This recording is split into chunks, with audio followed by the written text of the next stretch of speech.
उत्तर प्रदेश के एक छोटे से गांव धनापुर में एक गरीब किसान हरिराम मशरूम उगाकर गांव-गांव बेचता था।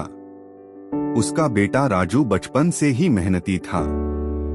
गरीबी ने उसके सपनों को कभी छोटा नहीं किया। वह स्कूल से लौटने के बाद अपने पिता की मदद करता और बाजार में मशरूम बेचता। राजू का सपना था कुछ बड़ा करना, कुछ ऐसा जो उसकी जिंदगी और उसके जैसे लाखों गरीब बच्चों की सोच बदल दे। लेकिन साधन नहीं थे और लोग कहते गरीब का बेटा है, क्या करेगा। एक दिन जब राजू 14 साल का था, उसके पिता बीमार पड़ गए। घर चलाना मुश्किल हो गया। पढ़ाई भी छूटने की कगार पर थी।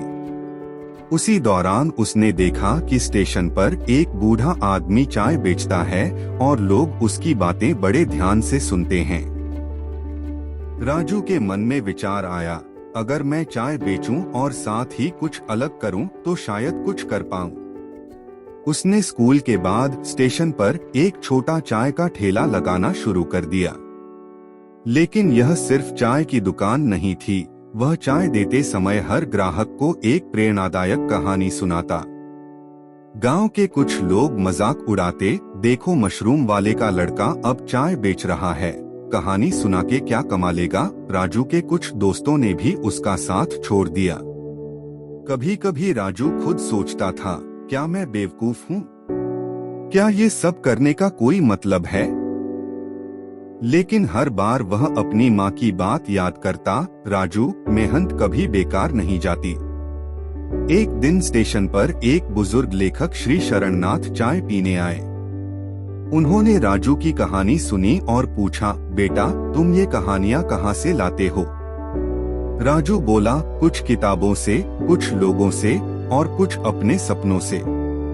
शरणनाथ जी प्रभावित हुए और बोले, राजू तुम्हारे पास शब्दों की ताकत है। तुम अपनी चाय से लोगों की सोच बदल सकते हो। मैं तुम्हें लिखना सिखाऊंगा। राजू ने अब अपना एक पुराना मोबाइल फोन उठाया और हर दिन की कहानी को फेसबुक और यूट्यूब पर डालना शुरू किया। शुरुआत में कोई ध्यान नहीं देता था, लेकिन एक दिन उसकी वीडियो एक कुली की कहानी वायरल हो गई।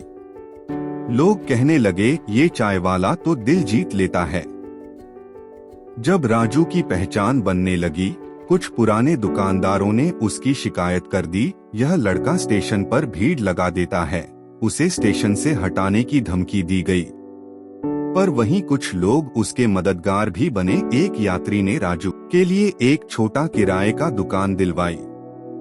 राजू की माँ, जो हमेशा चुपचाप उसका साथ देती थी, अब खुद चाय बनाने में हाथ बंटाने लगी। जब राजू 20 साल का हुआ, उसके पिता की मृत्यु हो गई। यह जीवन का सबसे बड़ा झटका था। दुकान बंद हो गई, वीडियो बंद हो गए और दिल टूट गया। उसने खुद से कहा, अब सब खत्म हो गया। लेकिन तभी एक पुरानी ग्राहक की चिट्ठी मिली, राजू बेटा, तेरी कहानियों ने मुझे आत्महत्या से रोका था, मत रुकना। यह चिट्ठी उसके जीवन की दिशा फिर से बदल गई। राजू ने एक सपना देखा, एक ऐसा कैफे जहां गरीब बच्चों को चाय मिले, किताबें मिले और जीवन बदलने वाली कहानियां भी मिले। उसने अपने YouTube से मिली कमाई, कुछ लोगों की मदद और अपनी मां के आशीर्वाद से प्रेरणा कैफे की शुरुआत की। पहले दिन कोई नहीं आया, दूसरे दिन भी नहीं, लेकिन तीसरे दिन एक अखबार में खबर छपी, चाय वाला जो कहानियां बेचता है। भीड़ लगने लगी। बच्चे, बुजुर्ग, नौकरी पेशा सब आने लगे।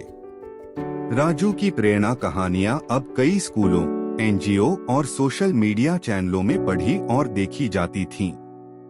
उसने एक मोबाइल ऐप भी लॉन्च किया, चाय और चमत्कार, जहां हर दिन एक नई कहानी और चाय रेसिपी मिलती है।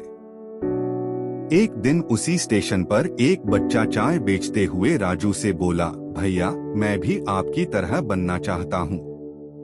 राजू ने मुस्कुराते हुए कहा, बिल्कुल बनोगे, बस कभी हार मत मानना। अब राजू केवल चाय वाला नहीं था, वह लाखों लोगों के लिए प्रेरणा का प्रतीक बन चुका था। TEDx, इंडिया टुडे, NDTV सबने उसकी कहानी दिखाई।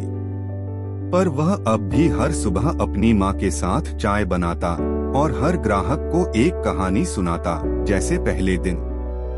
राजू ने अपने गांव में एक निशुल्क पुस्तकालय और शिक्षा केंद्र खोला, मशरूम ज्ञान केंद्र, अपने पिता की याद में। वह कहता, अगर मैं एक मशरूम बेचने वाले का बेटा होकर यह कर सकता हूँ, तो तुम सब भी कर सकते हो। सीख, मोरल, कभी हार मत मानो।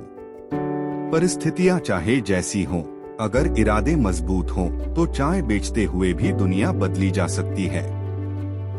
अगर आप चाहें तो मैं इस कहानी का ऑडियो वर्जन या बच्चों के लिए छोटा संस्करण भी बना सकता हूँ।